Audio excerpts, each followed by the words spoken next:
Hey guys, welcome back to my channel. In this video, I'm going to be showing you guys my blowout routine, and I'm using the Knot Doctor by Conair Infinit Pro, and it has low, medium, and high setting. I'm going to be using the high setting.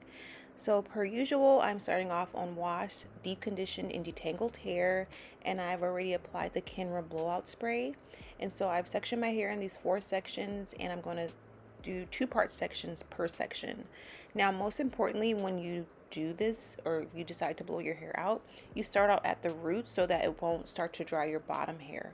You want to stretch your entire hair, and so I'm starting off at my roots, and I'll brush it through. Per usual, my videos are pretty self-explanatory, so you'll see what I'm doing as I blow dry my hair, and this is real-time blow drying, so you'll see how long each section takes. As always, I hope you guys enjoyed the video. Thank you guys so much, and I will see you guys in my next one. Bye, guys.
blowout routine. I know my hair probably looks a little bit wild, but what I've noticed as far as my growth since I cut my hair the second time, if you guys don't know, I have a new updated video, I'll link it above. What I've noticed is that my hair retains more length if I leave it stretched. So that's what I'm gonna be doing, because y'all already see. And like my roots are not like all the way blown out, as you can see, but yeah. So that's it, you guys. Oh my gosh, yes, let's grow this hair. I hope you guys enjoyed this video. Thank you guys so much for watching, and I'll see you guys in my next one. Bye guys.